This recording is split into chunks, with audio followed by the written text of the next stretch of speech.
Hello and welcome to Experiences and Perspectives. I'm your host Siddharth Srivastav, and today we have our guest Shikha Pandey.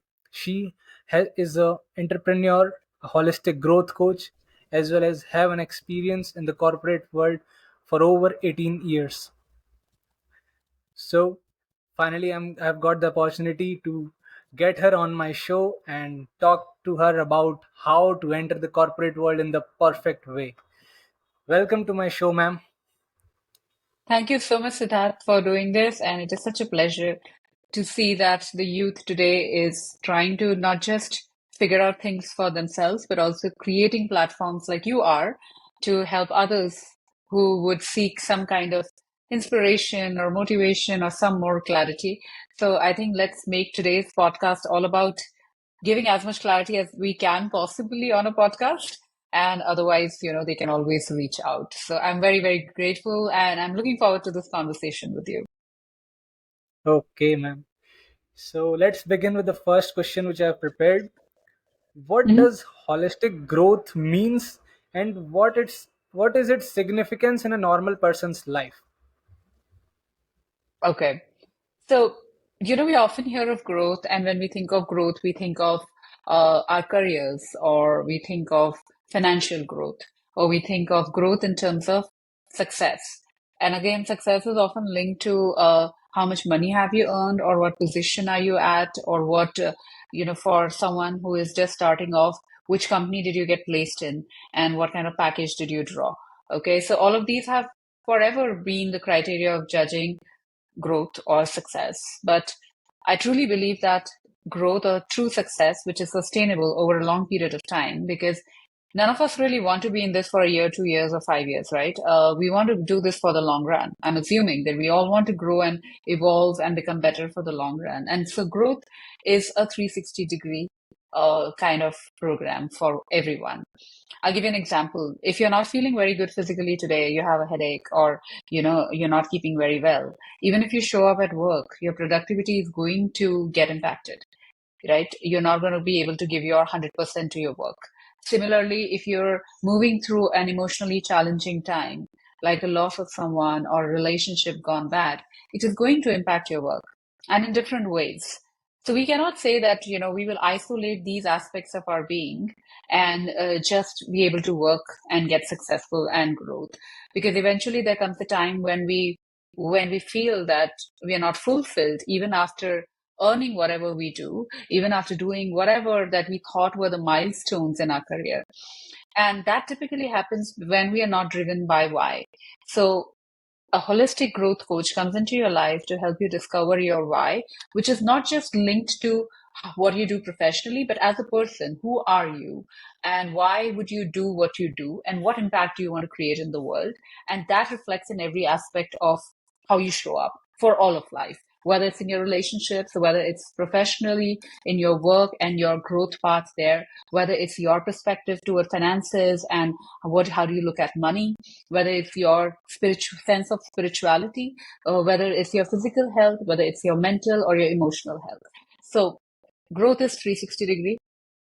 I know we haven't spoken about this for the longest of the time, but it's high time that we look at growth that way, because that's the only way you can sustain it and feel that you're in the state of balance. And that's what holistic growth is all about. Now, why is it important for any person? Because if any person, be it you, me, or anybody else who's listening today, they want to grow and grow in a way that they feel fulfilled with what they do and they're driven by their purpose, this is the only way to approach life.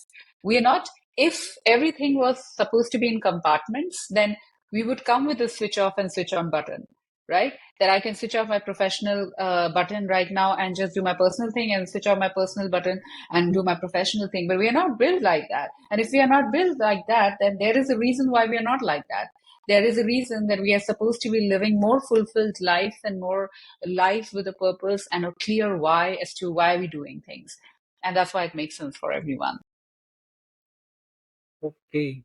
So it basically signifies to have a balance between our purpose and what we are doing in this world, like our profession and our purpose, finding a purpose and why to be happy, to find a reason to be happy either whether we are doing a thing which really interests us or not. Yeah, Have I got because, it right? every time, yeah, you have. And, in your path to your why, there are going to be so many things that you are maybe don't have an inclination towards doing, but it's important for what you're building. And so you have a more positive outlook towards it. And, you shift that mindset from I have to do things to I get to do things because I get to create that impact. And that'll just change your outlook towards how you show up for everything. And you'll be so clear because, every time in life you say yes to something, you're saying no to something else. Okay. If today you're saying yes to doing this podcast, you're saying no to several other things that you could do in this 1 hour that you would spend talking to me, right? That is because you see that you have to create that impact. And that is why you're doing it. And so today, if there is a technical error happening in setting this up, you will make sure that you go ahead and do this, even if maybe you're not a technical person, but you will figure it out and you will not get frustrated by it, and you will say that no, I get Yeah. to do this because I get to do this podcast because I get to make an impact towards people. And that is what this life is all about, all the things that we get to do, and rather than things that we feel that we have to do. Okay. That's what actually means, like getting a thing. It becomes easy if we are really interested in the thing, rather than something Yeah. we are just doing to get money, like our job. Though I'm just starting, but Mhm. in my academics, I used to study the subjects which really intrigued me, not the ones Yeah. just to score the number. That's Hmm. true. Absolutely. That just makes all the difference in the way we approach things. It just changes your perspective, your experience of life itself, because you're doing things driven by a sense of why. Why am I doing this? Because I'm building this. I'm building myself into this, and Yeah. I'm wanting to create this impact in the world. Yeah. And as I have just entered the corporate world, I really want to create an impact. So my next question Yeah. goes towards that. As a freshman, we came into the corporate with different expectations. That, like, this would be our work culture, this would be our connection with our seniors, our managers.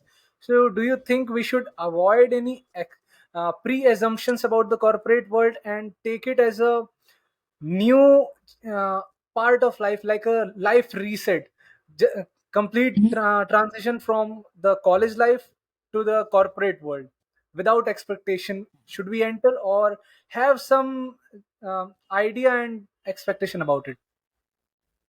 Mhm. Very interesting question, and so relevant for your, people who are just entering into corporate world, because so many times there is so much information available today, right? That this is how corporate culture should be, this is how your boss should be, this is how you should be. But I think the most important question that you need to ask yourself is, what is my intention? Okay. What is my intention for myself? Before we expect anything from the world, it is very important first to know very clearly what are we set out to achieve. And I'm not saying achieving in terms of promotions and salary packages at this point of time, more in terms of your growth. What do you want to evolve into? What is your intention for yourself? And how are you going to step into whatever that you do or show up for your work with this intention? Because it's going to change. If you're only looking for promotions and only looking to get up the corporate ladder as quickly as possible, you're looking for shortcuts, and that's your only intention, then you will probably go on the way a lot of people do go, which is to talk sweetly to your boss and go after everyone and try to please everyone and all of those things. But if you're someone who is very intentionally looking at growing and learning, your entire approach will shift, because then you will go out of your way to learn. You will connect with the kind of people you know and you see are doing something that you would want to, that you feel inspired with. And you will look up and make those kind of connections. And the reasons why those people inspire is because you see growth in them. And if there's anybody who is growing and evolving and is inspirational, then they have a path. They have a discipline, they have a wisdom, they have something that you can draw from and get value from. So, more than expectation, it is about being intentional. The moment our intentions are correct and real and authentic, that very moment you will start interacting in that way. Because, it's so easy to please people, right? In this world, you would get into gossips and all of that, and take some gossip from here and tell other person and say that, oh, that intern was talking about this and that new hire was talking about that, because all that you are focusing on is to be the number one in their eyes and then get their promotion. But for how long? Because there is going to come a time when you will begin to question yourself, saying that I didn't pay attention to developing my skills. And this is the time. See, the best part about this stage in life is that you have enough energy. You don't have the typical family responsibilities of wife, children, and your parents are also relatively younger for most of the people. And so there is not that kind of a dependency. Your risk in life is less. You don't have much to lose, so as to say. So you can really look at being very intentional about what kind of a growth path am I wanting to get into? What is my vision for myself? It's okay to not get a promotion for 2 years, but have phenomenal learning. Just do everything that you can do to learn, to see what options do you have, and then pick and choose and then build onto that. That's a very, very fair, sort of approach to life. I started like that. When I passed out in my third year of my degree college, we had to take up an internship, and we had all the big ad agencies and PR agency. I did communication coming in, and I chose a very small agency to work with. And I'm so grateful when I look back to that choice, because there I really got a hands-on experience. I got to get to handle clients, and really go out there and speak to clients, which I would have never got to done in a big agency. And that was my growth part, because it was very clear that I wanted to get as much exposure as I could. So more than expectation, be intentional in what are you seeking for yourself. I think that is key. Means we need to focus just on learning and believing that no learning ever gets wasted. As Yeah, even if and we there is no don't get, shortcut. yeah, shortcuts are fake.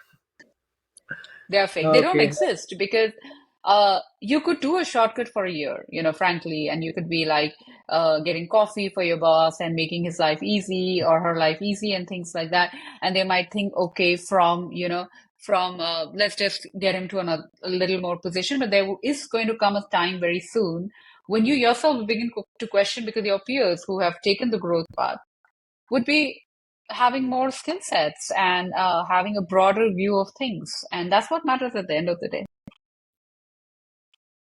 Learning never gets wasted. So just focus on learning and not on the external things. Like me being an introvert, people pleasing is just out of my hands. It's not my syllabus. Yeah. I never, Yeah. can't do it. I know that. So Mm. let me just be focused on myself and growing, growing, and growing, learning things. Yeah. And a lot of time we feel that it is only people pleasing, but there is something known as building the ability to be able to showcase one's work. And I always talk about this with, I work with a lot of introverts. Of course, there are introverts everywhere. I am also more or less an introvert. Uh, but there's something which is called as being able to showcase your work.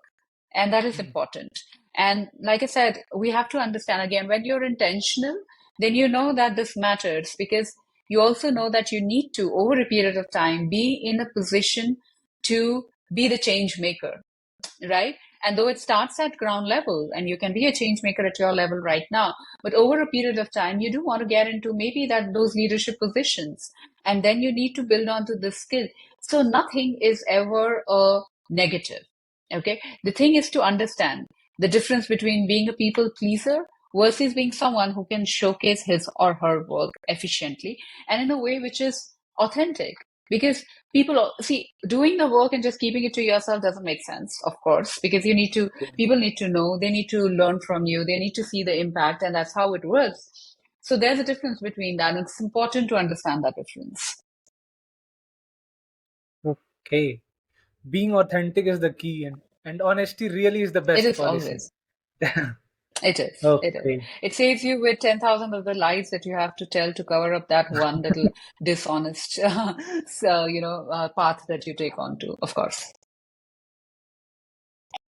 Okay, my next question would be, what thing as a freshman one should know beforehand while entering this world to make the best out of it? Which you have, I guess, already answered.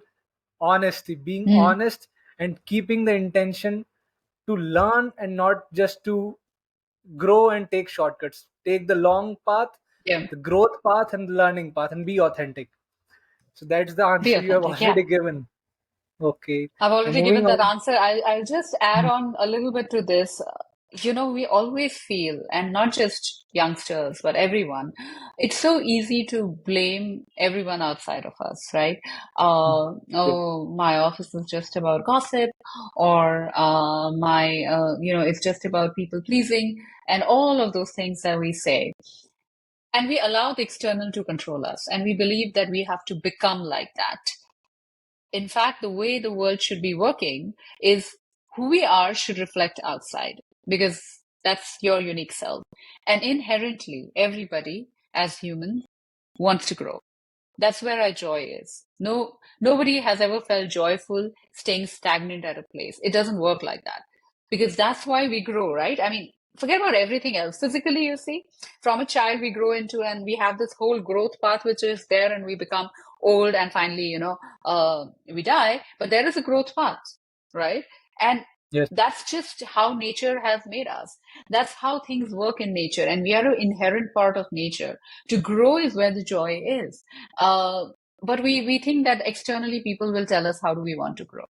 The moment we take charge of things, the moment you decide that I am not going to indulge into people pleasing, but I'm going to, work on being able to showcase my work and make connections that are not just for today. I'm going to invest in networking, in connection, and relationships. Everything is going to change. Not everything is meant to be, not everyone is meant to be your best friend or the best person for you and all of that. But you have a choice. It's not someone can't come and force themselves on you.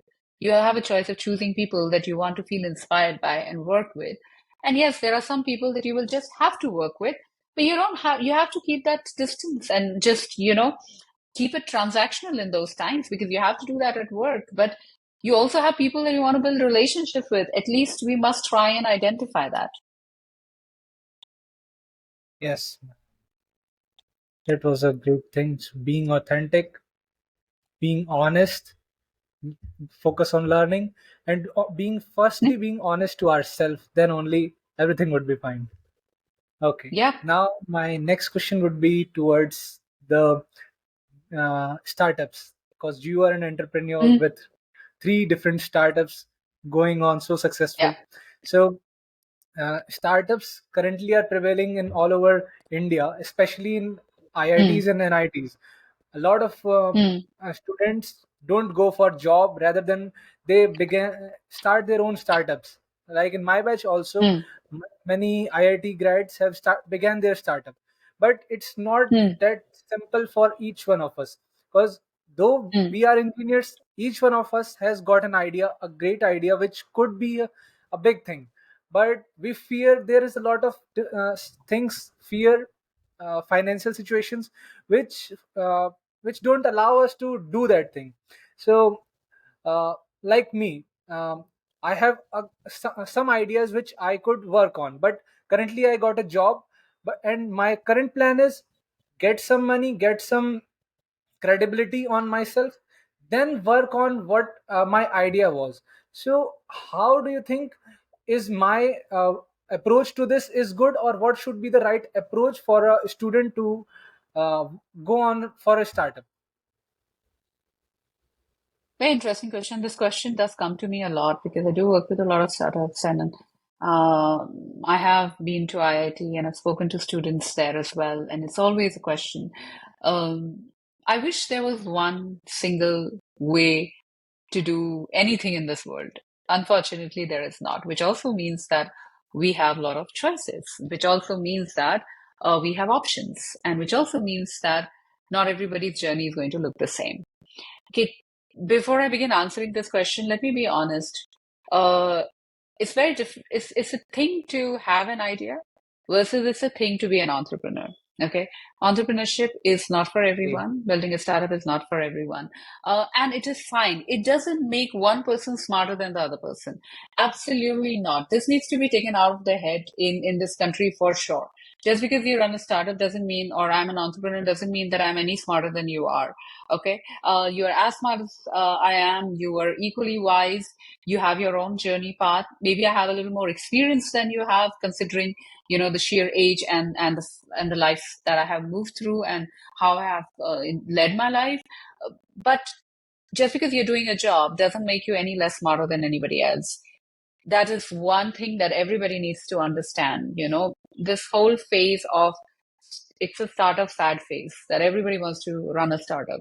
Not necessary. You could very well create impact in a job as well. Okay, so let's get that out of the picture. But there are different ways in which people do have a startup journey. One is, like you said, you do a job and then you do a startup. Okay. Sometimes people join a startup and which is already established in the same field in which they have an idea, and then they bring in their idea into it and then they combine it together. So that's another way of doing it. Of taking that to a next level, finding the right kind of partner. Another is that you do it with someone else along with you, wherein you and someone else, or someone else puts in the money, and then you build the product, and you have that kind of understanding. So that's another way of doing it. And some people just take the plunge and go ahead and do it. Okay. Now, it's a choice. So, like you said, and in life, you will have so many choices from which shirt to wear today to, whether to do a startup or to do a job. You know, these are the whole range of choices that we have in life. And when it comes to any choice, which is as important as whether what stage to do the startup, first thing you need to know, what resources do you have? Okay. So typical resources that you want to know is how much experience does your field require, what you're building? Okay. How much investment does your thing require? Does it require you to have a certain kind of experience? Is credibility important for what you're building? Or it doesn't matter because the product is so awesome? Usually in a service, credibility sometimes is a little more important because people want to see what kind of service have you offered and all that. Product, sometimes the product is very awesome, and then it sort of picks up again. What is your run rate? I mean, how long of a runway do you have for with the money, kind of money that you have? Who is investing?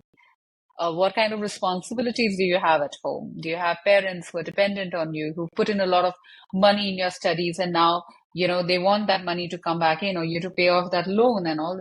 There are so many factors, right? So, and when there are so many factors, there cannot be one umbrella kind of an answer for this. But the most Yeah. important thing to know, and when you begin all of this, is to have a list of the resources that work in your favor and things that you need to build on. Okay.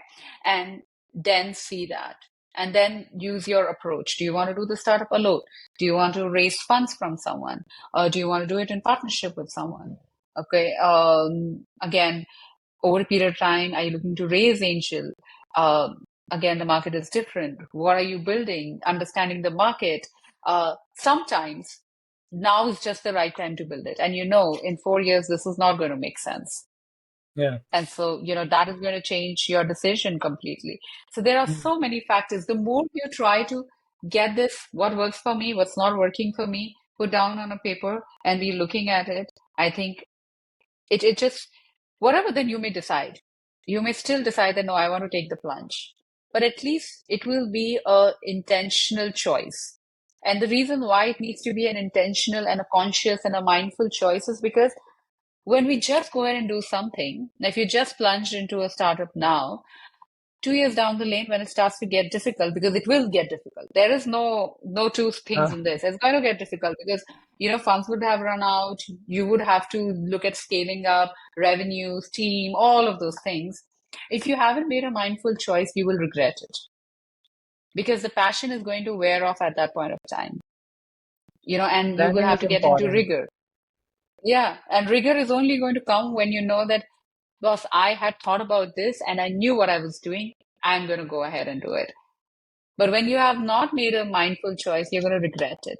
And regret is the number one thing that holds you back because you will never be fully into what you're doing if you're regretting it. If you take Okay. up a job today and you've really thought about it, and you know that after this time I'm going to do a startup, uh, you're not going to regret your job. You're going to put your 100% in your job because there's some kind of a learning that you're looking from your job.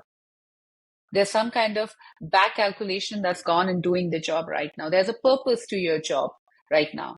Maybe it's to build money, maybe it's to build experience, maybe it's to get the right contacts. So you are going to work with that. And so the Mm. regret is not there because you're fulfilling something, right? So the mindful choice is very important. The choice is different for everyone. And that's why, you work with mentors and coaches to help you understand things like that. But it has to be a mindful choice. Very important to put your mind to it. Okay. As you just mentioned, planning out everything. Listening to your podcast for a couple of times, you you emphasize a lot about planning, making to-do lists, journaling, and all sort of these things. How do you think they are definitely important? How should one customize its these things for themselves to get the best out of it? Like for me, I make to-do list every night before going to bed. I try to make to-do list, next day get all the things done as much I could. But sometimes it's like, for a week do it for 2 days or 3 days. Journaling, it goes for same for me. I do journaling at least 2 to 3 days a week, and then I forget. Then I someday I let's not do it. It feels like that. So how to regularize it and get the best out of these things? So first of all, it is always very interesting to meet someone who listens to the podcast and get on a conversation with them. I'm glad that, it's serving the purpose that it needs to serve, in terms of what I'm trying to put out there. Again, there are thousands and thousands of tools available in this world. And Mm. every coach, every mentor, every grown up person or someone who's had an experience in their life is going to give you different tools. Now, once again, not everything is going to work for you because it's not possible to do 10,000 things. And I understand everybody has their work and jobs to do as well. Now, the key to consistency and for be able to see results in anything, you mentioned two things, to-do list. I'm a huge fan of them. There are different versions of to-do list that work for different people again. But let's talk about generalized to-do list and journaling. Uh, Again, why do you want to do this? So let me ask you, why do you want to do? What happens when you make a to-do list versus when you don't make a to-do list? Uh, when I make a to-do list, it stays in the back of the mind that I have to get everything done. And when Hmm, it's not, I don't make it. It's like something is missing, but I don't remember. I try hmm, to postpone it to the next day. That happens a lot when I don't have make a to-do hmm, list. But making to-do list gives little bit of credibility that I have to complete it today. That hmm. that goes for me And like that. so, yeah, absolutely. And so, what happens when you have the sense of missing something? Do you feel stressed the next day?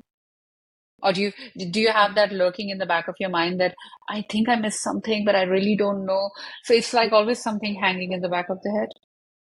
That happens, and when it's all done, even if the whole day was bad, if the to-do list is completed, the end is bad. End is good. It Exactly. sets And so it that sets is the your mood reward. sometimes. Huh. Yeah, and it does lead to a good night's sleep because you know that you've done what you had to do. And Mhm. even if something got missed out, you're aware of it. It's not missed out completely. You have the next day to do it, right? So, it's not, so it's very important. Like I said, this is what intentional living is. To know why I do what I do. It's not because someone told me to do something. It's because how does it work for me? And you have to ask yourself that question, that how does this work for me? How does this serve me? So for me as a person, the reason why to-do lists work is because it reduces my stress and that unnecessary anxiety of, oh, this is left and that is, I think something is left, but I don't know what is left, but it's just lurking in my mind. I don't want that extra stress in my life, of course. So that's what to-do lists do. When you know the why, You can tell yourself, do I really want to feel stressed about this? I can just make a to-do list. Do I really want to get anxious about this? Do I want a good night's sleep? I'm going to make a to-do list. Give yourself the reasoning, you know. We as people like that. When we get something, we connect to that feeling, the joy of finishing, and that becomes your dopamine rush, right? And so you connect to it. It's like how, you work out and you get the dopamine hit is the same thing. You get the dopamine hit. It's the reward mechanism in Really the body. happens. You have to Getting the kick. right, right. So that's why I wanted to ask you. Second, journaling. Why do you do journaling? Majorly, I used to do it. Firstly, when I began it, it was to video journaling to enhance my speaking Hmm. skills, and later on, I began Awesome. to enjoy it. So Hmm. I used to do it regularly. Majorly audio I used to do, but sometimes written Hmm. ones. Written ones are more Hmm. like storytelling. My whole day, Hmm. and if I had a good experience or a bad experience in recent days, then I pen them down completely. That in Hmm. that way I do the journaling, not daily, not weekly, not fixed at all. Hmm. That's okay. And how do you feel after journaling? What is the feeling that you get after journaling? Do you feel clearer in your mind, or do you feel like the processing is better, that you're aware of why do you feel what you feel? Or like you said in your video, you said that it makes you a better speaker because you're doing what you're doing. So, For if something bad happens, I do more journaling. If something bad of course. happens, because that's when I pour out all my emotions, and getting them on paper, it relaxes. It really relaxes the mind that now I have expressed it. Whether I have expressed it to a non-living thing or a living thing, but I have just expressed it. So the brain feels relaxed that now there is no tension. Yeah. That thing works for me for journaling. Majorly, the best Hmm. part about journaling for me is getting negative thoughts out of my mind, and and sometimes positive gets embraced and negatives gets drained. It happens to me. Hmm. Yeah, But and that's why journaling is so impactful because it's one of the biggest benefits of journaling. It helps but us to process I'm non-process. unable to do it regularly. Like um, I'm even if if I'm feeling that I should journal today, I have a to-do list to do journaling Hmm. today because I have experienced such a thing. I want to pen it down, but then I'm Hmm. like, let's leave it. Let's leave it. But when I do it, it's the Okay. best feeling. When I Hmm. don't do it, there Yeah. is little bit of hurt in the brain. Hmm. And that is fair. And that's the most human thing to happen to anyone. So let's address that. It's very, very human to miss out on things, to not do things. We have to be kind to ourselves because one of the biggest powers that we have as human being is the power of being resilient. That means the ability to bounce back. Okay. So if you miss out on a day or 2 days, try to tell yourself this instead, that instead of I will not try to miss 2 consecutive days of journaling. If that is what your target is. I know a lot of people who journal only during weekends, okay, which also works sometimes over a period of time. Or they journal during the week when something upsetting has happened or they want to process, and otherwise they journal during the weekend where they have a little more time. Whatever that you choose, see that you're not going to miss 2 consecutive times. Okay, set that for Yeah. yourself. You try not to miss any time, but if you miss out, try not to make it 2 consecutive times. That's a self discipline that you will have to do. Tell yourself that even if I don't write full 5 pages or whatever number of pages you write, I will just write 3 sentences. Okay? It's not Okay. about writing full pages all the time. We put too much pressure on ourselves to do things, as people that no, if I have to work out, I have to work out for 1 hour only. If I have to, do a walk, it has to be 45 minutes only. But don't you think 15 minutes of workout or 30 minutes of workout is better than no workout? Similarly, 3 lines is better than no lines. Hmm. Okay. Again, keeping the journal close to you in a place that is easily accessible. Ideally, journaling is done on the bedside. Always better because, right before going to bed, you can release your thoughts. Plus, if your day or your to-do has journaling as an activity, mention a time that you would be doing it at. Put a reminder in your phone and just when the time strikes, just go and just write. Okay, just write on that.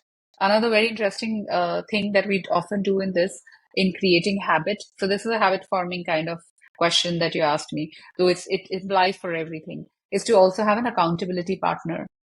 Okay, social media for me also works very well in this case.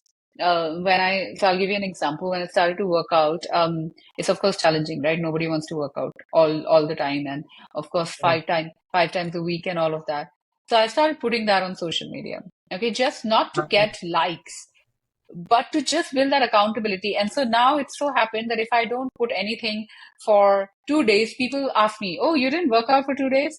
So then it's inbuilt. So when I'm not feeling the inspiration, I'm like, okay, there are people who are feeling motivated by what I do, so I might as well show up. So use your resources wisely. Don't use social media is a very powerful tool if you know how to use it for our own benefit. It can really change everything, the game completely. So that's another interesting thing that's worked very well for me. So I'm giving you that example. For a lot of people, reward works really well. So if you've journaled on all days for a month, reward yourself with something that matters to you, something small that you wanted to buy, or something that you like to eat. Tell yourself, 1 month, if I do this, I'm going to reward myself like that. And you go ahead and do that because the whole built-in reward mechanism works really well for us to imagine about that dopamine which is going to come. So the brain starts producing that chemical, and that chemical drives you to do the thing, and slowly it becomes a habit, and do as many rewards as you want to do, which is something that you either want to buy or somewhere you wanted to go or a movie that you wanted to watch, something on those lines that helps. That is very, very interesting to do. And remove distractions at that time. Figure out what distracts you from journaling. Okay, so maybe it is that at the end of the day you feel really lazy to journal, you don't want to write. That Could happens. be one of the things. Or you have opened your laptop or something, or put on the TV and you want to watch a show. And you think that I might as well watch a show. It's easier. No, I'll anyways get distracted. I'm not going to feel that emotion anyway because I've shut it down when I'm watching something. So we feel it's the same thing, but there's a difference between processing and shutting down an emotion. So in those moments, remove that distraction. Tell yourself, I'm going to put a alarm of a timer of 5 minutes or 10 minutes. I'm only going to journal for that much, but do it, Consistency is the key. right? Consistency is the key, not about how much you do it, but how constantly and regularly do you do it.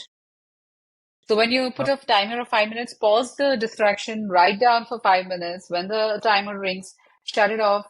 You've done. You want to write more, please go ahead and write. Most of the time, you will want to write more. If you don't want to write, just shut down, then done for the day, and then look like this. So then you are disassociating that distraction from your action. So you know that you can overcome it, and that's a huge step towards, building a habit.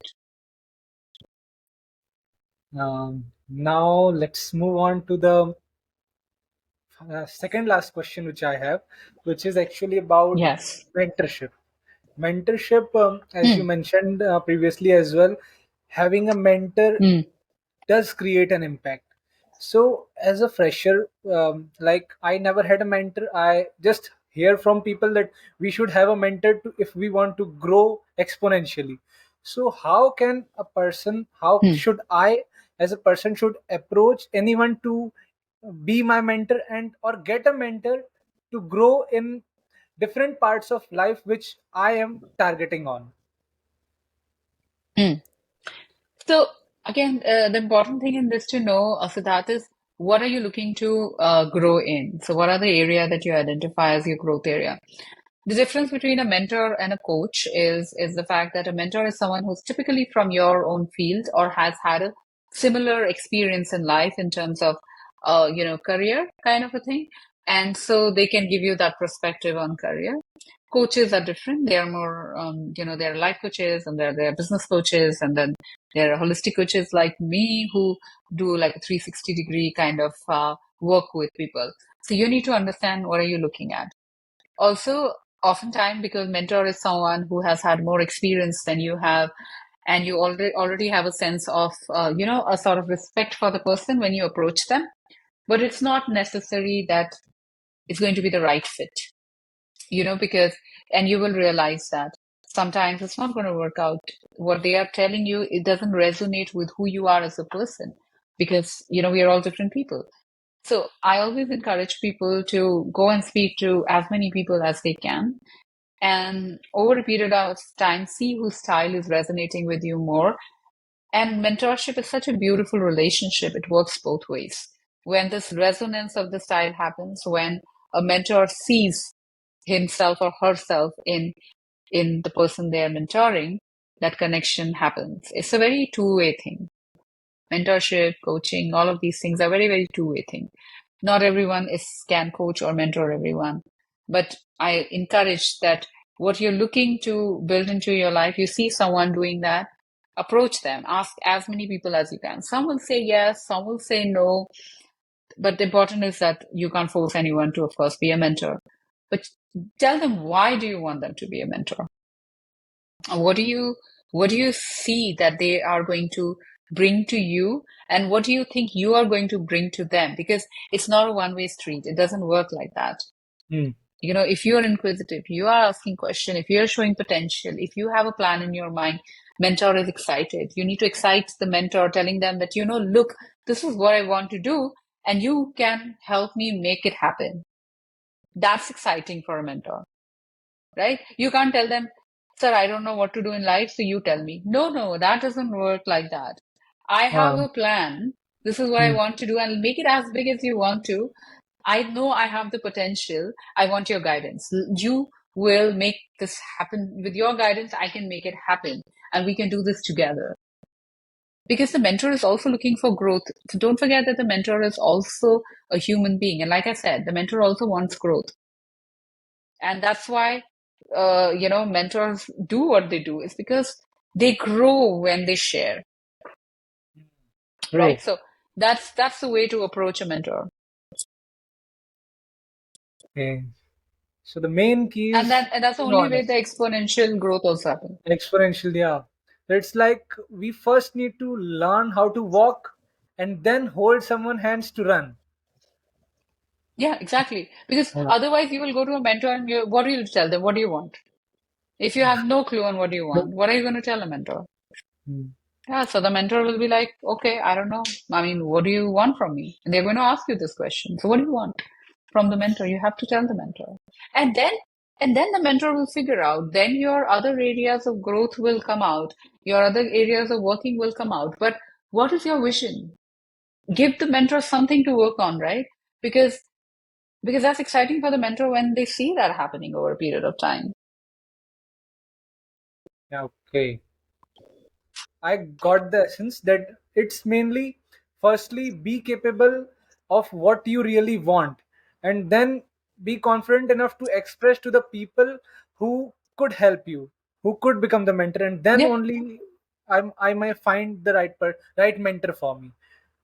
That Hmm. that I got it, and I think that's what you have told me. Yeah. Hmm. Yeah, because you have to know how to sell yourself to your mentor, because he needs to see some potential, he or she needs to see some potential in you, right? Why would they do it otherwise? Why would they give you your time? Because their time is also limited. And there are so many people who want mentorship. Yeah. So, yeah, that's important. Okay, so now moving on to the last question, which I actually asked to each of my guests, which is Hmm. what you have lived a beautiful and successful life. According to my eyes, it's a big and huge achievement full life. So I want to ask you, what are the few things which you have learned through your journey, which you keep to yourself as life lessons? Very interesting question. Actually, I have so many life lessons. I think I have taken all my failures as opportunities, and I think that's been one of the biggest life lessons for me. I have sort of reinvented my life at least three times that I remember, and all three times it has been built from ground zero, and it's never been more exciting than that. because I always believe that when you're at ground zero, you can't go any further down. It's always going to be an upward trajectory from there, right? Whatever you do. Second, I've always been very passionate about growth. And I'm someone who doesn't allow anyone, I don't like putting a blame on anyone as a person. I think that doesn't serve us. If you're if you're just able to understand that I whatever I do is going to have an impact on my life, whatever choices I make. And so one of my favorite quotes to go by is that I always quote and that I have like blown up and put up in my room as well is life is not what happens to us. It is what we do with it. Okay. Do with what happens to us. So all have tragedies. We all move through very difficult times in life. And sometimes we get caught up in that. And we begin to believe that that one particular thing in our life is going to define our entire life. It doesn't matter. Everyone who's had success in their life, everyone who has gone to bring about the biggest changes in the world, impact the world, has chosen to rise from where they are and chosen to give back to the world. And that is one of my biggest life lessons. And I believe the whole cycle of our journey as people is completed only when we learn to give and be able to serve the world with what we have learned and shared our experience with. I think this is one of the biggest life lessons that I have. Life is not something that happens to us. It is what we choose to make out of what happens to us. And so that's, I think, is the crux of everything. Okay, Yep. it So was what me. looks like success, and I want to tell this to everyone who's listening because the youth is listening to your podcast. And I really want to tell this. We look at success. What you look at today is an outcome of everything that I have moved through in life, and most of it has been challenging. And there has gone a lot of work. There has gone a lot of work on self, which is not very rosy as it seems to be, but it's not. But don't give up. You have there, like I said, there is no shortcut, and there is no timeline. Your timeline is going to look different from my timeline. Don't compare. Always do your best. That's it. Your only competition is you and you today. You are going to define your life, which is going to be unique because you're a unique person. You're not me. So you can draw inspiration from me, but whatever you might do, you cannot be me. And whatever I may do, I cannot be you or my coach or my mentor or people that I look up to because I am supposed to be having my own journey. I'm not supposed to be living anybody else's life. It doesn't work like that. So don't try to put yourself in the mold, wanting to look, feel, and be like someone else. Try to find your own path. Try to be your own self and take inspiration as much as possible from everybody. But make a unique combination which is going to be you. Okay, I got your life lessons, which are really, really Yes. amazing and intriguing. I'm gonna pen with every guest. I get this question to each of my guests, and there is a list of all those things from each of the guests, the different life lessons they share. I try to put at least one of them into my life and see how it Oh, affects me. amazing. And luckily, each of the previous ones have Oh, helped me really. And now your one very nice. also gonna help That's the me. beauty of it, right? Hmm. I'm Truly, glad. I hope it does. And you let me know after you've, sort of maybe changed that perspective over a period of time. I'd love to know from you how it helped you. It just brings me so much of joy that whether it's one person, 10 people, thousands of people, if there's even one life that we can impact with our presence, I think our work on the earth is done. yeah, that's what motivates to keep working on. Rather than nothing is Yeah. there.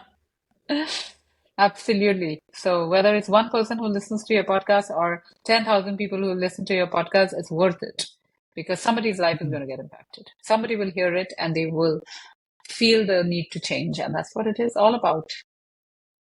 Truly. Okay. Thank you so much, ma'am, for coming to my show. I actually wasn't expecting that Hey. my invitation would be accepted, but you accepted it Oh, within why not? the Like I same day. said, Yeah. I'm always very excited to be able to reach out to the youth, to who are going to be shaping the country in the days to come. And, it's always, always very, very interesting to do that. It is an absolute pleasure. And like I said, ask because that increases your chance by 50%. In this case, Yeah. 100%. I would have not missed out on this. You're doing good work. Continue doing that. Thank you so much, ma'am. Thank you for coming to my show and giving the great many insights. That's definitely gonna create an impact on me. It has actually did. Your life lessons, I'm gonna try them out, and your Please advices, they do. are gonna impact my friends who are gonna watch it, and that would be a great thing. Thank you so much for joining Awesome. my show. That's all for today. Thank you, Siddharth. It was wonderful. Yes. Thank you, See you everyone, for next time. listening. See you next time. Till then, See you. stay sane and keep exploring. Bye bye.